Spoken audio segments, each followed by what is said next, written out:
Good morning, Malta and Gozo, and welcome to another edition of Lovin Daily. My name is Untitled. Today I'm joined by Tim Diacono, and these are your 5 headlines for today. FEARNE urges EU to start negotiating with Russia for the SPUTNIK vaccine. SCHEMBRI is not getting preferential treatment in prison. PN calls for EGRANT inquiry to be revisited.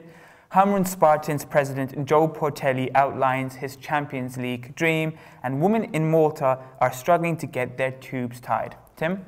Yeah, so Health Minister FEARNE was on CNN yesterday speaking about Malta's relatively high, compared to the EU and the rest of the world, vaccination rate.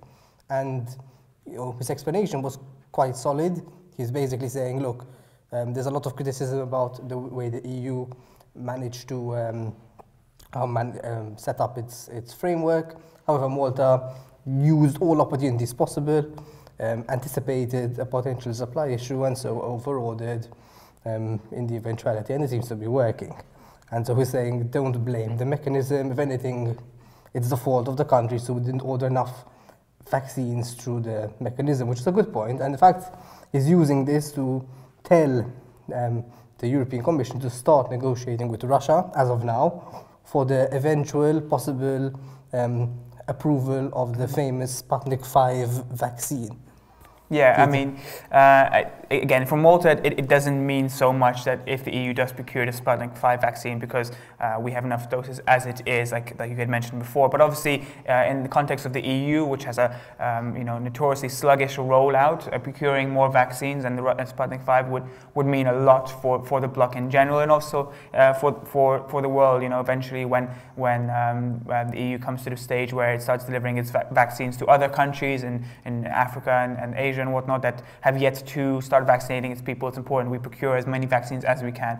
But on the overall, Malta tends to be doing quite well, even though we are in a quasi-lockdown right now. Cases seem to be kind of decreasing on a day-to-day basis with more recoveries, meaning the restriction measures are doing well. And the fact that our vaccine rollout is one of the best in the EU is also a promising sign. So the best. The best, exactly. Moving on to our second story, SCHEMBRI is not getting preferential treatment in prison as no security measures are needed. Lovin Malta was informed yesterday SCHEMBRI is being treated like any other prisoner in Cordine prison facility. No new measures were rolled out following his imprisonment over the weekend, as the prison was, quote-unquote, fully prepared for it. An informed source told Lovin Malta exclusively. SCHEMBRI, who is obviously the former chief of staff of ex-Prime Minister Joseph Muscat, was charged with corruption and a number of financial crimes, along with 10 others, including his father and ex-ABTs Brian Tonna and Carl Cini.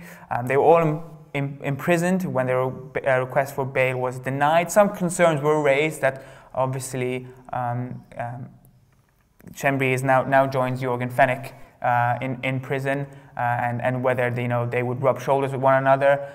But the prison did say obviously they're being kept separate, but obviously it's an enclosed space, it's a small space, so there's no excluding the fact that they might bump into each other once again. But they had much worse people in there. They do have much worse people in there, people like murderers and gangs and stuff. So yeah. Prison is fully prepared for this. But let's not underestimate the implications of this. So 2 of the most powerful people in Maltese business and politics in recent years, SCHEMBRI and Jorgen Fenech, are now sitting in a jail cell, which is, it's not something to take delight over, but it's a good sign that you see that the authorities aren't so scared when dealing with extremely powerful people.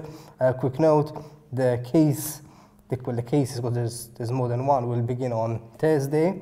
And the actual court cases from Saturday's arraignments, and SCHEMBRI is expected to be the case against SCHEMBRI is expected to start on Friday. He's also requesting bail, so we'll have to wait and see what the decision is.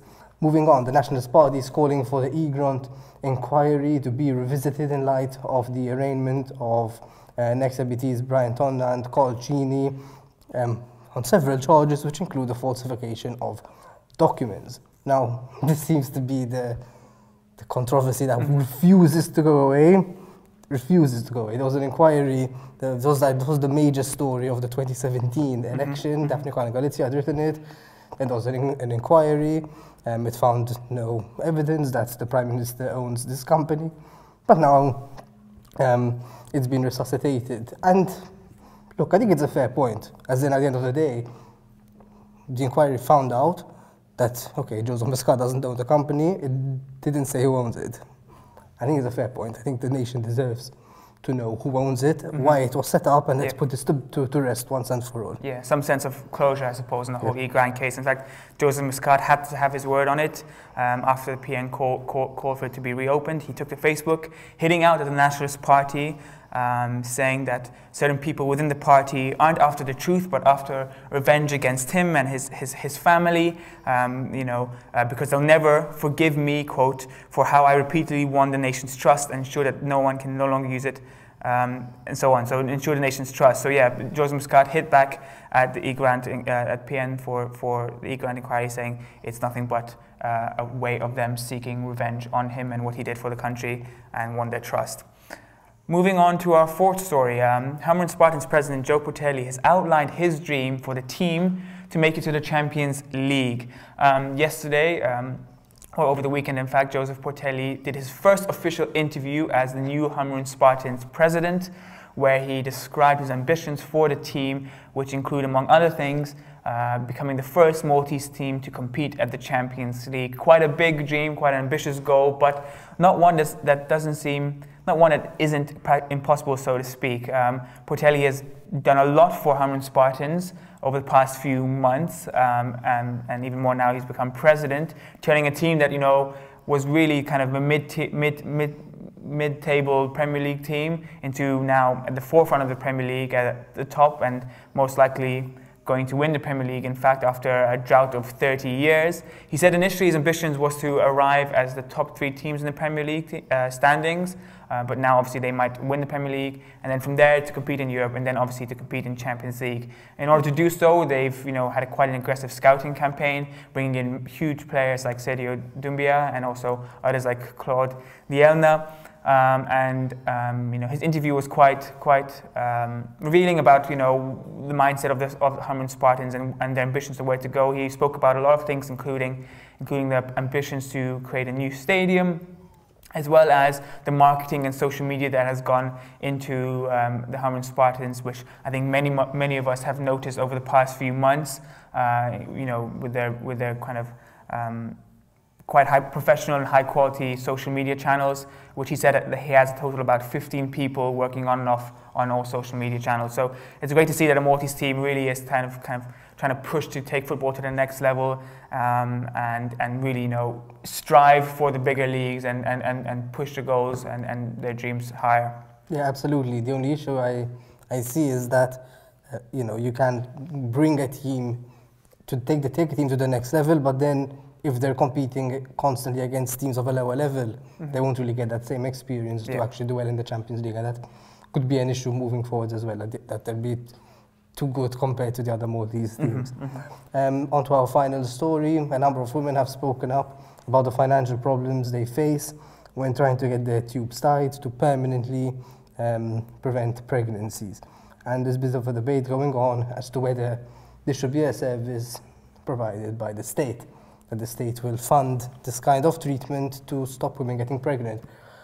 I'm a bit skeptical. I mean, I get why people would want it, but let's not delude ourselves. This is public funds, and if we allow this, fair, fine, we can allow this, but then it might also open the door for other kinds of treatments to be funded by the state as well, like laser eye surgery and things like that. Yeah, it sets a somewhat tricky precedent in the sense with what you're discussing. I mean, but it's on the flip side, women argue that this procedure costs thousands of euros, up to 3,000 euros. A woman had told us, spoke to Lovin Malta. So it is costly, but at the same time, we do have to, weigh the public funds argument about it, and consider should this be covered under the national health services. I mean, So far, according to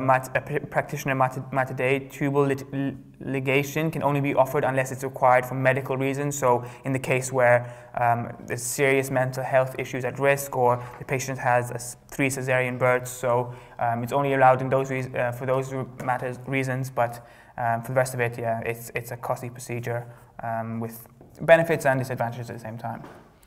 With that being said, this brings us to the end of today's episode. Thank you for joining us, and have a day full of lovin'.